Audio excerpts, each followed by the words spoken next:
할렐루야, 복음 충만교회 서재영 목사입니다. 오늘 저는 로마서 16장 1절에서 2절 그리고 21절을 중심으로 작은 자나 큰 자 구별 없이 들어쓰시는 하나님께 감사하십시다 라는 제목으로 말씀을 증거하고자 합니다. 성경 봉독하겠습니다.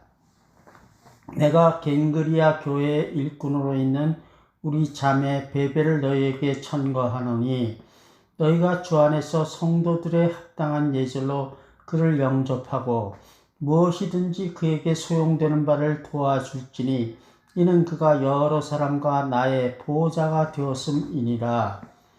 이 편지를 대서하는 나 더디오도 주 안에서 너희에게 문안하노라. 고린도전서 4장 1절에서 2절도 봉독하겠습니다. 사람이 마땅히 우리를 그리스도의 일꾼이요 하나님의 비밀을 맡은 자로 여길지어다. 그리고 맡은 자들에게 구할 것은 충성이니라.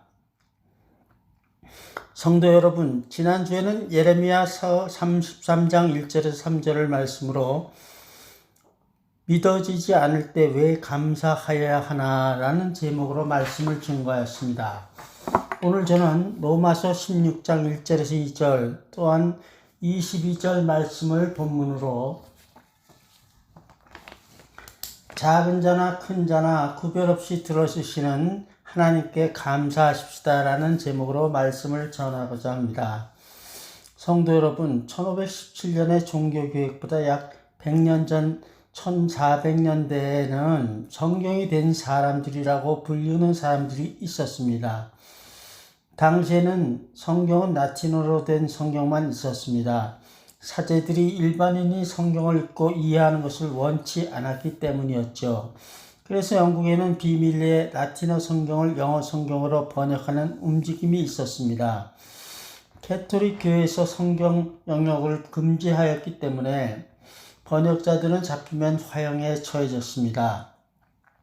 그래서 번역자들은 성경을 나눠서 쪽복음책으로 암기하기로 결정했습니다. 그래서 사람들이 광장에 있거나 길 모퉁이에 모여 있으면 그들이 갑자기 나타나서 그들이 외운 영어 성경을 말하고는 사라졌습니다. 이를테면 한 사람이 한 곳에서 마태복음을 말하고 사라지면 다른 사람은 다른 곳에서 사도행전을 암송하고 사라지고 또 다른 곳에서는 로마서를 읽고 사라지는 시기였죠. 그래서 그들을 성경이 듣는 사람들, 걸어다니는 성경이라고 말한 것입니다. 오늘날 우리 형편을 생각해 보십시오. 우리는 얼마나 쉽게 성경을 읽을 수 있습니까? 그런데 왜 우리는 이런 신앙의 자유를 누리는 것을 감사하지 않는 것입니까? 사람마다 다른 사람에게 인정받는 자, 다른 말로 하여 큰 자가 되기를 원합니다. 예수님의 제자들조차 그래서 예수님이 이렇게 말씀하셨죠.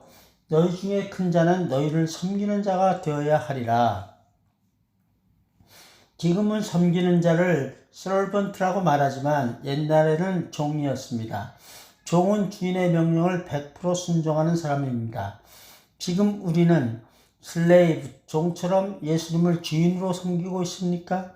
아니면 자존심이 짓밟히게 되면 언제든 그만둘 수 있는 식당 종업원처럼 손님에게 봉사하는 서번트로 섬기고 있습니까? 성도 여러분, 성경 중에서 복음 중에 복음이라고 불릴 만큼 복음에 대해서 잘 요약한 성경책이 무엇인 줄 아십니까? 네, 로마서입니다. 로마서를 쓴 사람이 사도 바울이라는 건 잘 알려져 있지만 오늘의 로마서가 남아있게 한 두 사람에 대해서는 잘 알려있지 않습니다. 한 사람은 로마서를 바울 대신 쓴 사람인 더디오이며 다른 한 사람은 베베이지요. 사도 바울이 큰 사람이라면 이 두 사람은 지극히 작은 사람에 속합니다. 그러나 하나님은 로마서 16장에 이 두 사람의 이름을 기록으로 남기게 하셨습니다. 왜? 그들이 맡은 일에 충성하였기 때문이죠. 사도 바울은 고린도 교회에 보낸 편지에서 사람이 마땅히 우리를 그리스도의 일꾼이요 하나님의 비밀을 맡은 자로 여길지어다. 그리고 맡은 자들에게 구할 것은 충성이니라 하고 고린도전서 4장 1절에서 2절에서 말씀하고 있습니다. 그리스도의 일꾼, 그리스도를 위하여 종처럼 일하는 사람은 하나님의 비밀인 복음을 전할 의무를 맡았으므로 오직 충성으로 말씀을 전하여야 한다는 말이죠. 오늘 바울을 도와 충성한 두 사람을 소개합니다. 그런데 이 두 사람 얘기에 앞서서 들려주고 싶은 이야기 하나 있습니다. 성도 여러분, 오광심이라는 한국 여자를 혹시 아십니까? 알 리가 없을 겁니다. 대한민국은 1910년 한일 합방 조약에 의해서 1945년 2차 세계대전 때까지 일본이 미국의 원폭 투하로 인해서 무조건 항복할 때까지 약 35년간 일본의 강제 통치를 받은 적이 있습니다. 이때 한국의 독립운동가들 중에서 만주에서 활약한 오광심 여사의 일화에 이런 이야기가 있습니다. 당시에 독립군이 여러 단체로 나뉘어 여러 지역에서 활동하고 있었으므로 굉장히 비효율적이었습니다. 오광심 여사는 단일 독립군 결성 계획 보고서를 난징에서 만주까지 약 900마일 거리를 여행하여 조선 혁명군에게 전달하는 임무를 맡았습니다. 문제는 일본 군경의 감시 검문이 아주 심한 때라서 200페이지나 되는 보고서를 들키지 않고 전달하는 방법이 막연하였던 것이죠. 오늘날 같으면 이메일에 첨부하여 보낼 수도 있고 USB에 저장하여 가면 발각되지 않을 수도 있었겠지만 7, 80년 전에는 그런 시스템이 없었죠. 오광심 여사가 결정한 방법이 무엇인지 아십니까? 네, 200페이지 분량의 보고서를 통째로 암기하여 머리에 넣고 가는 방법이었습니다. 머리가 나쁘면 불가능한 이야기였지만 오광심 여사는 4일 동안 그 200페이지를 다 외웠고 900마일 여행 중 틈나는 대로 계속해서 외운 걸 확인하며 무사히 자신의 임무를 완수하였던 것입니다. 맡은 자에게 구할 것은 충성이라 한 사도 바울의 말처럼 그녀는 충성을 다했던 것입니다. 하나님께서 오광심 여사가 필요한 은혜, 즉 암기를 도우셨으니 가능한 일이었죠. 그런데 성도 여러분, 한 가지 더 알아야 할 것이 있습니다. 오늘날은 워드 같은 워드 프로세서 프로그램으로 컴퓨터에서 문서를 치면 수정하는 게 쉽지만 7, 80년 전에는 문서를 만드는 것이 손으로 쓰는 방법밖에 없었습니다. 쓰고 고치고 이걸 수없이 반복해서 마지막 최종 보고서를 그것도 200페이지나 정사한 사람이 분명히 있었을 것입니다. 그 사람의 이름은 그러나 알려지지 않았습니다. 오늘날도 마치 복음을 전하는 수많은 사람들이 이름 없이 빚도 없이 맡은 일에 충성을 다하고 있지만 이름은 전혀 알려지지 않은 사람이 얼마나 많은지요. 1950년 전에도 그런 일을 하는 사람이 있었습니다. 성도 여러분, 오늘 본문에서 바울이 집필한 로마서는 고린도 교회에서 어떤 학자들은 빌립보에서 이 편지를 썼다고도 합니다만은 로마에 있는 성도들을 위하여 바울이 쓴 것입니다만 실제적으로는 편지는 더디오에서 기록되었음이 22절로 확인이 되죠. 아마도 바울이 3번 고침받기를 기도했으나 내 은혜가 네게 족하다, 네게 약할 때 강함이니라 라고 고린도후서 12장 9절에서 10절 말씀과 관련해서 우리가 잘 알고 있는 육체의 가시가 혹시 눈에 안질이어서 바울이 글을 직접 쓰기 어려웠을지도 모릅니다. 혹은 알려지지 않은 다른 사정이 있어서 혹은 다른 이유 때문에 바울이 직접 편지를 쓰지 못하고 더디오라는 사람이 로마서 편지를 대신 기록하였던 것이죠. 다른 바울 서신 중에서도 바울이 직접 못 쓰고 다른 사람이 대신 쓴 경우가 있었을 터지만 바울 서신을 대사한 사람의 이름을 오직 로마서에서만 기록되고 있죠. 이처럼 대서자가 자신의 이름을 밝힐 수 있었던 것은 그에 대한 바울의 호의와 신뢰가 남달랐기 때문이었을 겁니다. 아마도 상당한 학식이 있었던 사람이었을 것입니다. 바울의 서신들이 신학적으로 거의 논문 수준이기 때문이었으니까요. 더디오는 물론 바울이 부르는 것을 받아 적는 일을 한 것이지만 바울이 그를 인정하였기 때문에 그 일을 할 수 있었을 것입니다. 또한 그가 자신의 이름에 대한 다른 특별한 설명 없이 나 더디오라고 밝히면서 로마 교인들에게 문안할 수 있었던 것은 그가 이미 로마 교인들에게 잘 알려진 사람이었음을 암시하지요. 생각해 보세요. 만약 더디오가 없었다면 오늘날 우리가 바울 서신 중에 백미라고 불리는 로마서를 지금 내용 그대로 과연 우리가 볼 수 있었을까요? 오늘날 사람들은 바울이 로마서 내용을 작성하였으니까 더디오는 단순히 받아 적는 하찮은 일을 했다고 생각할 수도 있으나 당시 더디오는 맡은 큰 일을 충성으로 한 것입니다. 성도 여러분, 오늘 본문 1에서 2절을 보면은 바울은 이방인 여집사 베베를 로마 교회에서 일할 사람으로 강력히 추천합니다. 단순한 소개 정도가 아닙니다. 로마 교인들이 베베를 성도의 예의 범절로 영접하고 그녀를 도우라고 강력히 부탁하죠. 그러므로 바울은 베베에게 로마 교인들에게 자신이 쓴 로마서를 직접 전달하라고 부탁한 것으로 판단됩니다. 과연 베베는 그러면 어떤 사람이었기 때문에 바울이 자신의 로마서 서신을 전달하며 로마 교회를 또 섬기라고 추천하였을까요? 베베는 고린도 동남쪽에 위치한 갱그리아 지방에 있는 교회에서 신앙생활을 한 성도입니다.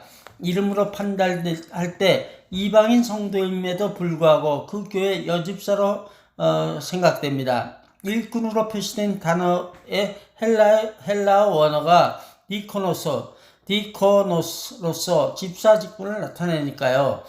집사에 걸맞는 신앙과 실천적 삶을 살았을 것입니다. 당시의 이방인을, 그것도 여자를 교회 집사로 세웠다는 것을 주목하십시오.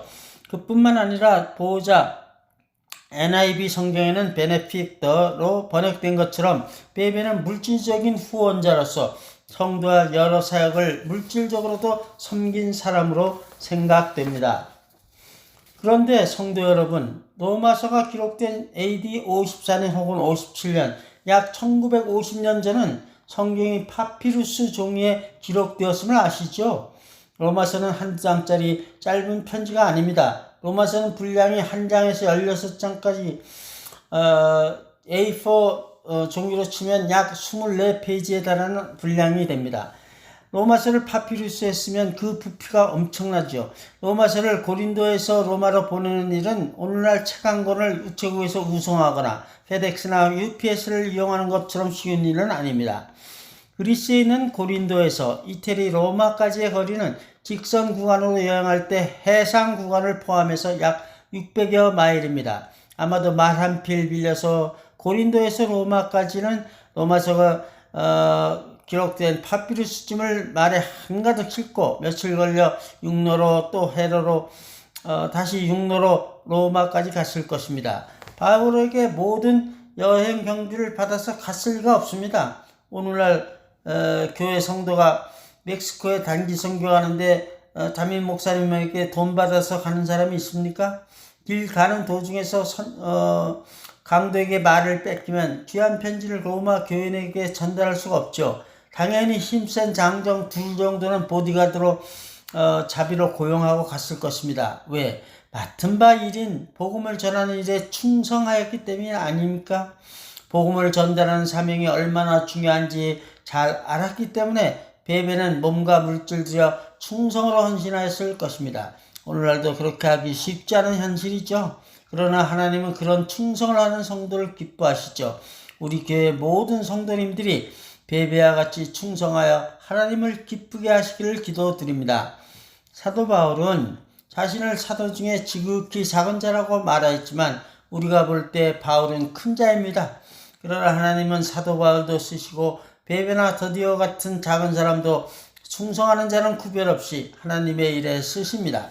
그뿐만 아닙니다. 하나님의 일을 하는 사람에게는 필요한 사람이나 물질도 부어주십니다.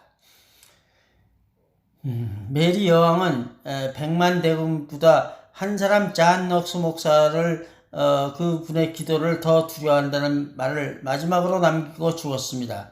그렇게 된 사정을 혹시 아시나요? 이것은 시간이 날 때 설명할 것입니다. 말씀을 맺겠습니다. 성도 여러분, 지금 여러분은 하나님의 일을 할 형편이 못 된다고 생각하십니까? 돈이 없어서, 시간이 없어서, 신학을 배운 것이 없어서. 하나님은 우리가 하나님을 일을 하라고 하면 필요한 것을 주십니다.